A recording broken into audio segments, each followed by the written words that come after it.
Reviving your and your loved one's watches. William Hovey Smith, 2024.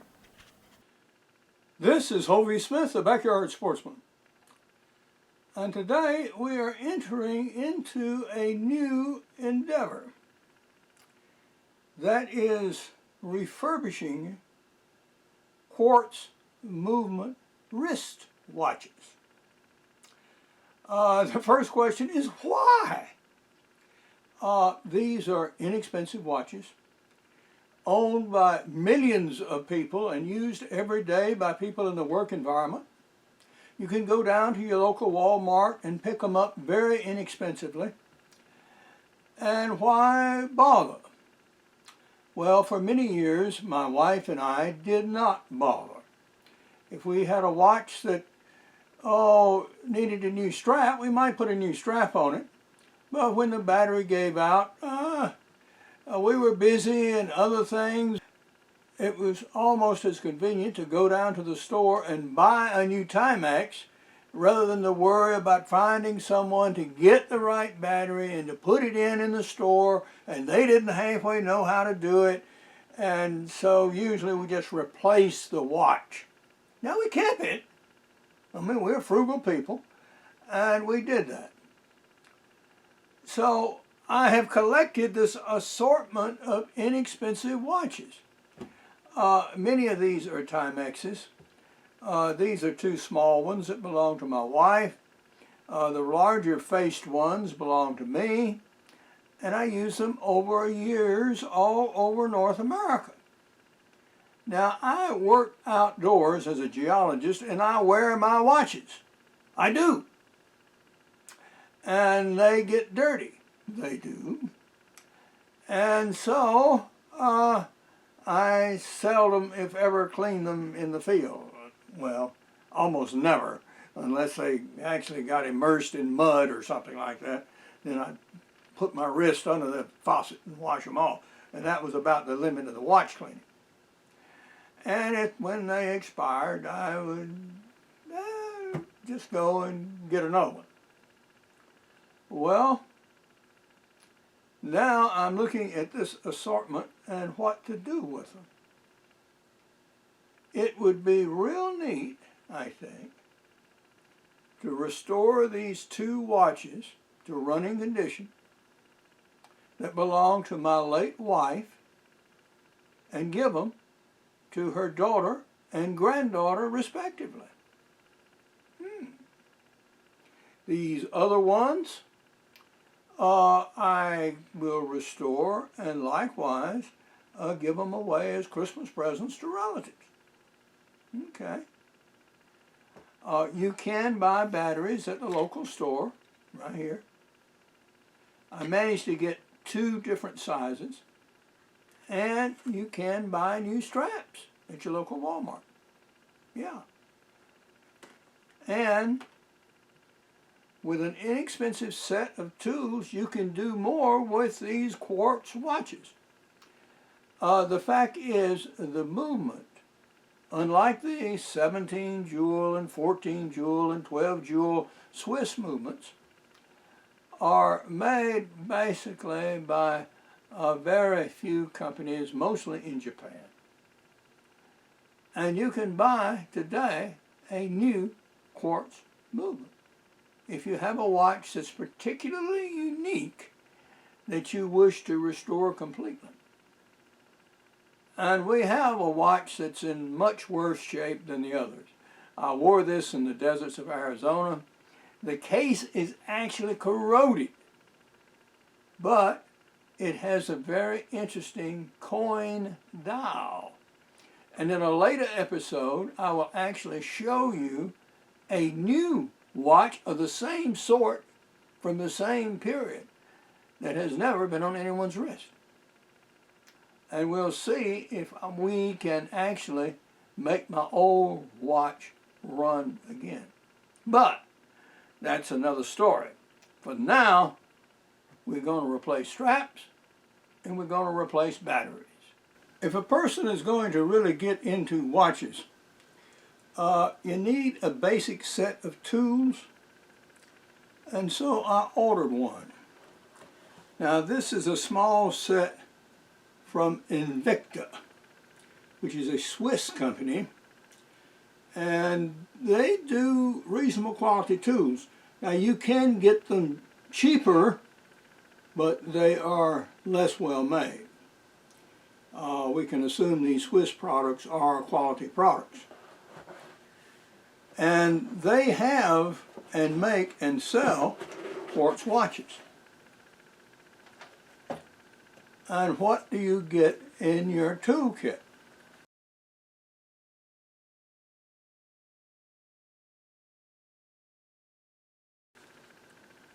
And here we are.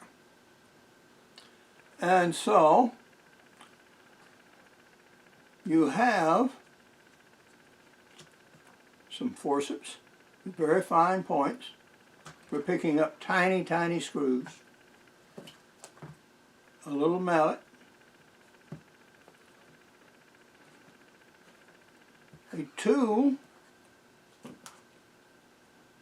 for lifting the hands of a watch, and also for driving out pins a little bit. Then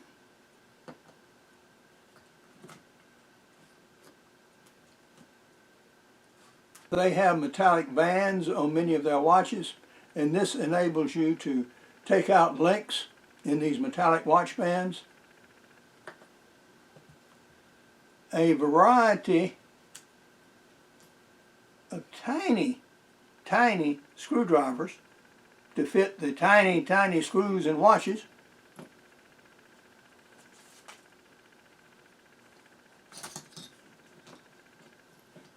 A knife tool with a blade on one side and a specialized blade on the other, particularly designed to take off snap lock cases. And this strange block is to hold the metal bands whilst you drive out the pins. Yeah, on this particular brand of watches, and may work somewhat on metallic bands on others. And we'll have a cute little holder here, which has a cloth cleaning solution for your tiny, tiny parts. Dust-free rag,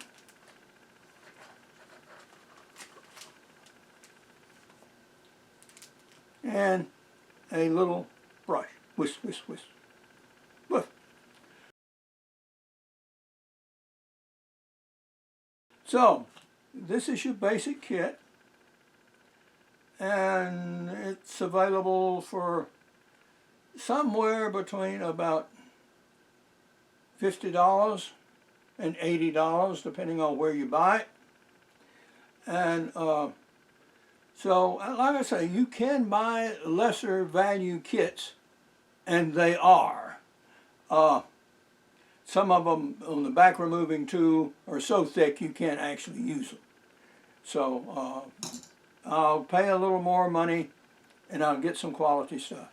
So that's what we have to start with, and we can start working on our watches now. Support this channel by buying my outdoor books, business books, novels, and recommending them to your local libraries. I've done a variety of outdoor and business books. However, time is one thing that you cannot buy or borrow. And in my business books, starting off with Create Your Own Job Security, Start Your Own Business at Midlife, followed up by Make Your Own Job Anytime, Anywhere, at any age, and then a philosophical examination of wealth, in Real Wealth, How to Obtain and Get It, I talk about the value of time, which is the only thing of real value that we can never possess enough of. Well, the best plan is to make the best use of the time you've got to do whatever it is that you really want to do. And this is what I advocate in all of my books. The first watch we're going to work on is the Timex Expedition Indiglo watch. And we're going to replace the battery. And here you see the inside of the watch. Now this is a quartz movement itself, which is quite different from the usual Swiss watch movement with jewels. You see this Expedition logo, and that's significant. And unfortunately on this particular watch, you must remove the back to find out what kind of battery it takes. Well, this one takes a 2016 battery right here, and we received one from Walmart. And how do you take the back off? This little tool has a blade that is beveled on only one side, and the case has a very small lip. So you put the tool here, run it underneath the lip, and pop it, and then that will remove it. To replace the battery, it doesn't make any difference in the orientation, except that the battery must go here. And you see it doesn't lay quite flat. It must lay flat to work. To put the case on, you orient it so that your expedition symbol is horizontal like this. We've now replaced the battery in the watch, although I found I did not have the hand strength to successfully put the rear cover back on the watch. So what I'm going to do is to order and have ordered a watch press to enable me to do this without fear of damaging the watch itself.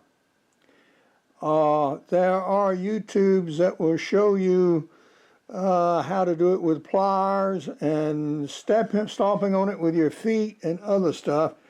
Well, if I'm going to do this more than once, and I intend to, yeah, we'll get that piece of specialized equipment so I can really do it right.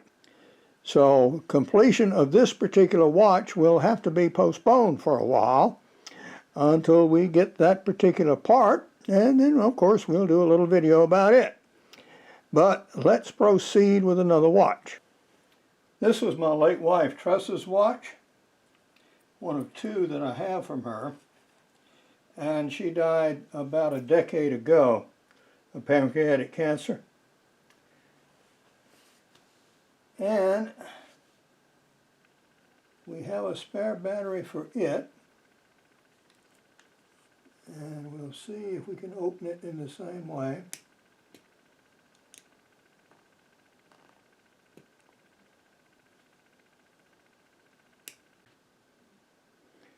I was able to open the watch by prying on a firm surface. I couldn't do it down here.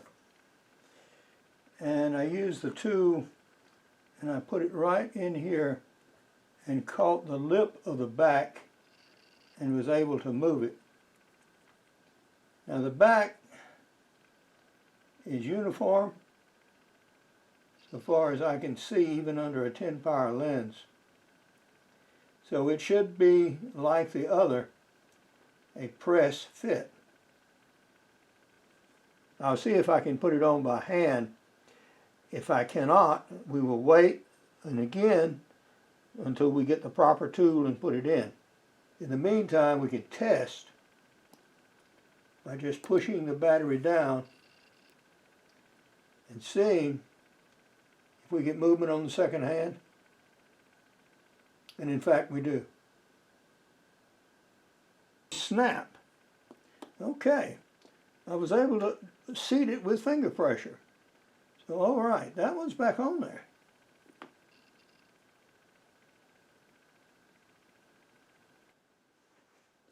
I had mixed success with my wife's watches. One, I got the battery replaced okay.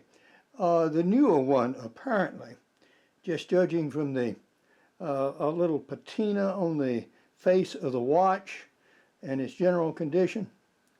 The other one had obviously been worn for a longer time. The strap was glue bonded rather than being sewn, and the straps are failed. And I was also not able to open the back nearly as easily, in fact not at all. So that's going to remain for a while until I get a means of holding the watches more firmly. To hold a small watch in your hand and pry at it with a small tool is an invitation of jabbing yourself in the hand. So don't do that one. Here we have 3 different watches, and all of them have had or need work on their straps. This is a spring bar, and you use this little forked tool here to easily remove the straps.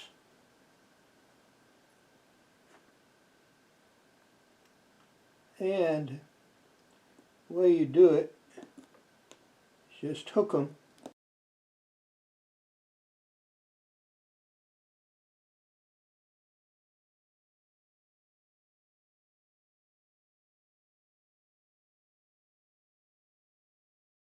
to replace the bands. You take your spring bar, insert it back in the hole here, hook it first, and then take the knife blade and depress this one once you have this one buttressed here, and just ease it back up into the strap. Now I won't put it on this watch right now because I have further work to do with it. This watch is an inexpensive Chinese-made watch. This is a Timex, which is slightly more expensive. But this one was really made of sorry materials. The buckle here has lost its tongue already. The strap is deteriorating, as you see. And the movement on the inside is tiny compared to the full-size quartz movement here on the Timex.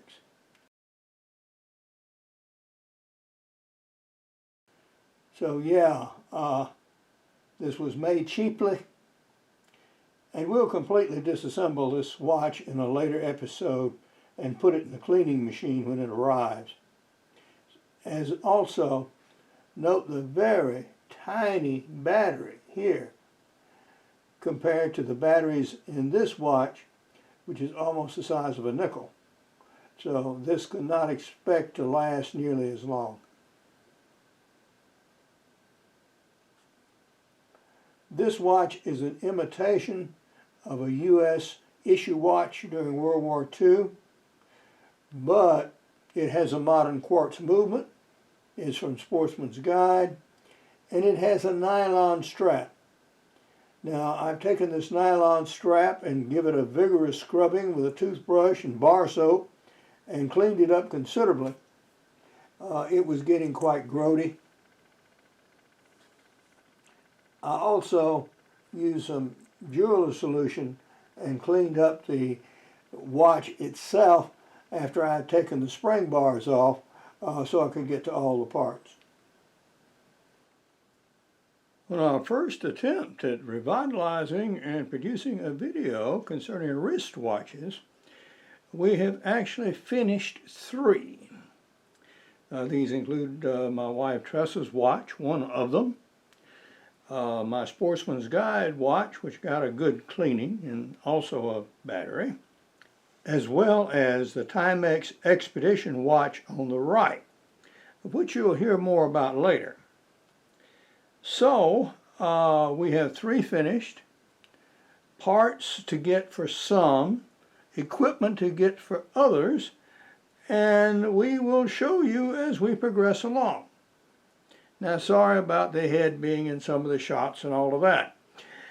We are also getting into how to photograph this reasonably well without buying a lot of expensive equipment.